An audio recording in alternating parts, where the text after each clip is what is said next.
વલસાડના અબ્રામા ધરમપુર રોડ પર બેફામ દોડતા એક ટેમ્પો ચાલકે ટ્રિપલ અકસ્માત સર્જ્યો હતો। પરાગબાગ સોસાયટીની નજીક એક ટેમ્પો ચાલકે બે કારને અડફેટે લીધી હતી। એક કાર ચાલક રોડ પરથી ટર્ન મારી રહ્યો હતો ત્યારે ઉભેલી અન્ય કારને પાછળથી ટેમ્પોએ ટક્કર મારતા બંને કાર પણ ટકરાઈ હતી। ટ્રિપલ અકસ્માતની આ ઘટના સીસીટીવી કેમેરામાં કેદ થઈ હતી। જો કે સદનસીબે ઘટનામાં વાહનોમાં સવાર તમામ લોકોનો બચાવ થયો હતો। આ ઘટના બાદ લોકોનું ટોળું એકઠું થયું હતું અને ટેમ્પો ચાલક સામે રોષ વ્યક્ત કર્યો હતો।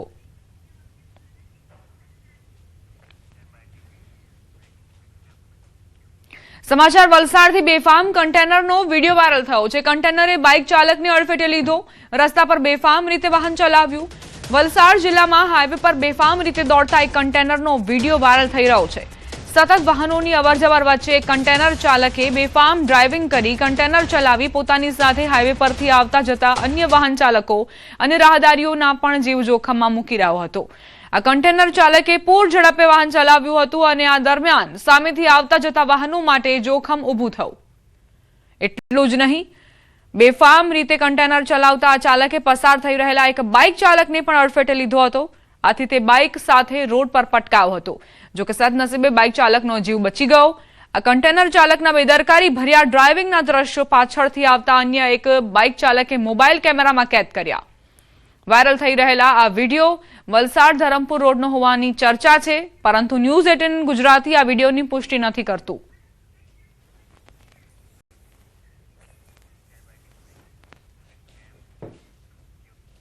સમાચારોમાં આગળ વધીએ જામનગરથી સમાચાર, જ્યાં હિટ એન્ડ રનની ઘટના બની છે। પાર્ક કોલોની નજીક કારે અકસ્માત સર્જ્યો। પૂરપાટ ઝડપે એક્ટિવા ચાલકને અડફેટે લીધા, મહિલાને અકસ્માતમાં ઈજાઓ પહોંચી। સમગ્ર મામલે સિટી બી ડિવિઝન પોલીસે ગુનો નોંધીને તપાસ શરૂ કરી છે।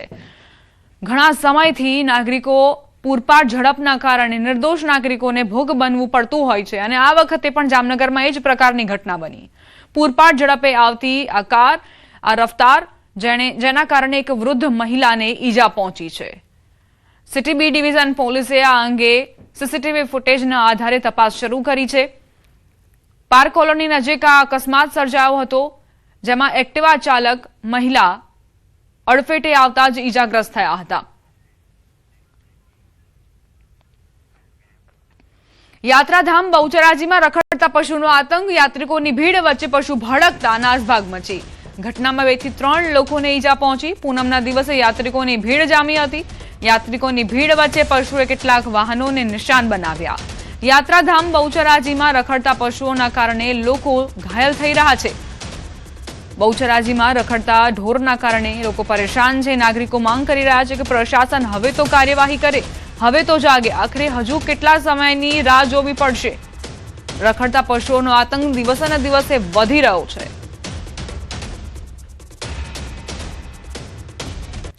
હવે આગળ વધીએ વડોદરાથી સમાચાર, જ્યાં ફરી ચેઇન સ્નેચર સક્રિય થયા છે। પાર્સલ આપવાના બહાને ચેઇન સ્નેચરે વૃદ્ધની ચેઇન ખેંચી લીધી। ડિલિવરી બોયના કપડાં પહેરી એક્ટિવા પર આવેલા ઈસમે ચેઇન ખેંચીને અકોટા વિસ્તારની રાધાકૃષ્ણ સોસાયટીની ઘટના, જ્યાં તમારું પાર્સલ છે સહી કરી દો કહીને વૃદ્ધની ચેઇન ખેંચી લીધી। વૃદ્ધની ચેઇન લૂંટીને આરોપી ફરાર થયો। પાર્સલ ખોલતા અંદરથી બુંદી નીકળી। ચેઇન સ્નેચિંગની ઘટના સીસીટીવીમાં કેદ થઈ। પોલીસે સીસીટીવીના આધારે વધુ તપાસ હાથ ધરી છે। વડોદરામાં ચેઇન સ્નેચર્સ કઈ રીતે બેફામ બન્યા છે તેના આ દ્રશ્યો છે। ડિલિવરી બોયના સ્વાંગમાં આવીને એક વ્યક્તિ એવું કહે છે કે તમારું આ પાર્સલ છે, તમે તેને કલેક્ટ કરી લો, સહી કરી દો, ત્યારબાદ તમને પાર્સલ આપી દઈશ। અને એવામાં જ વૃદ્ધના ગળામાં જે ચેઇન હતી તે ખેંચીને તે ફરાર થઈ જાય છે। તમે પણ જો આ જ રીતે ઓનલાઈન ખરીદી કરતા હો, પાર્સલ મંગાવતા હોય તો ધ્યાન રાખજો। રાજકોટ સિવિલમાં માનવતાને શર્મસાર કરતી ઘટના પ્રકાશમાં આવી। હોસ્પિટલમાં બ્લડ આપવા આવેલા શખ્સ અને ડોક્ટર વચ્ચે મારામારી થઈ હતી। સમયસર લોહી ન મળતા એક નિર્દોષ દર્દીએ પોતાનો જીવ ગુમાવ્યો। મૂળ નેપાળી અને રાજકોટ સિવિલમાં સારવાર લઈ રહેલા વિનય થાપાને બ્લડની જરૂર પડી હતી।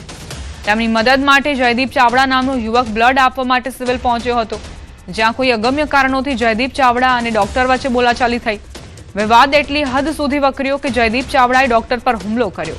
ડોક્ટર સાથેના ઝઘડાના કારણે જયદીપ ચાવડા બ્લડ આપી શક્યો ન હતો। આ તરફ મારમારી બાદમાં ડોક્ટરો પણ હડતાળ પર ઉતરી ગયા, જેના કારણે દર્દી વિનય થાપાને સમયસર યોગ્ય સારવાર ન મળી અને તેમનું મોત નીપજ્યું. દર્દીના મોત બાદ નેપાળી સમાજમાં ભારે રોષ ફેલાયો છે.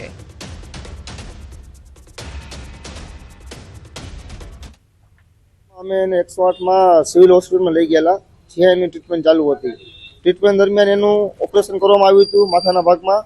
ઓપરેશન સક્સેસફુલ પણ થઈ ગયું હતું અને 27 તારીખના દિવસે જે બનાવ બન્યો હતો જયદીપભાઈ અને ડૉક્ટર પાર્થ વચ્ચે, એ લોકોની મગજમારીમાં ડૉક્ટર બધા હડતાલ ઉપર આવી ગયા હતા અને પેશન્ટને પૂરતું સારવાર ન મળતા એનું ડેથ થયેલું છે. કારણ કે સારવાર જે છે ઇમરજન્સી સેવા ચાલુ જ હતી અને કોઈ પ્રકારનો આઈસીયુ સેવા બંધ કરવામાં આવેલ નહીં હતી.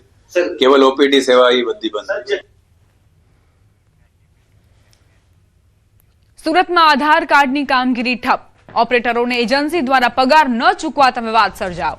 કતારગામ સ્થિત ઝોન ઓફિસમાં આધાર કાર્ડના કામ બંધ. કોન્ટ્રાક્ટ કર્મીઓને પગાર ન ચૂકવતા વિવાદ થયો. અગાઉ 6 કર્મીઓ કરતા હતા આધાર કાર્ડને લગતી કામગીરી. ઓપરેટરો ન હોવાથી આધાર નોંધણી સુધારણા કામગીરી અટકી ગઈ છે.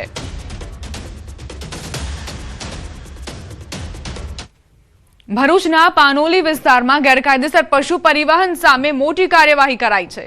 પોલીસે નેશનલ હાઈવે નંબર 48 પર આવેલી હોટલના કમ્પાઉન્ડમાંથી 4 ટ્રક કન્ટેનર ઝડપી પાડ્યા, જેમાં 80 ભેંસો અને એક પાડો અત્યંત ક્રૂરતાપૂર્વક ભરેલા હાલતમાં મળી આવ્યા.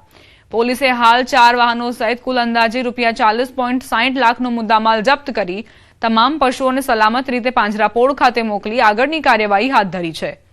પોલીસે પ્રાથમિક તપાસ કરતા જાણવા મળ્યું કે આ પશુઓને ગેરકાયદેસર કતલખાને લઈ જવાના ઈરાદે પરિવહન કરવામાં આવી રહ્યા હતા.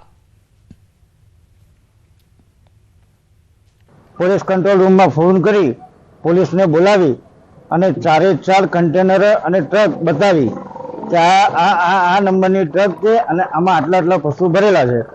પોલીસ કંટ્રોલથી પીસીઆર આવી અને તાત્કાલિક તમામ ગાડીઓને ચેક કરી એમાંથી અલગ 4 ટ્રક કન્ટેનરોની અંદર જે ડ્રાઈવર ક્લિન્ડરો હતા એમાંથી 3 થી 4 જણા ભાગી ગયા છે પોલીસોને અમને જોઈને, અને 3 વ્યક્તિ ડ્રાઈવર અને મજૂર એ સ્થળ પર મળી આવેલા. રાજકોટમાં ઉત્તરાયણ પહેલા ચાઇનીઝ દોરીનો જથ્થો ઝડપાયો. જેતપુરમાં પ્રતિબંધિત દોરીના જથ્થા સાથે એક શખ્સ ઝડપાયો. મકર સંક્રાંતિ પૂર્વે જેતપુર સિટી પોલીસની કાર્યવાહી. બાતમીના આધારે ખોડપરા વિસ્તારમાં રહેણાંક મકાન પર દરોડા. કુલ 84 નંગ પ્રતિબંધિત ચાઇનીઝ ફિરકીઓનો જથ્થો જપ્ત કરાયો. ₹16,800ની કિંમતનો મુદ્દામાલ પોલીસે કબજે કર્યો. આરોપીની અટકાયત કરી વધુ તપાસ હાથ ધરી છે.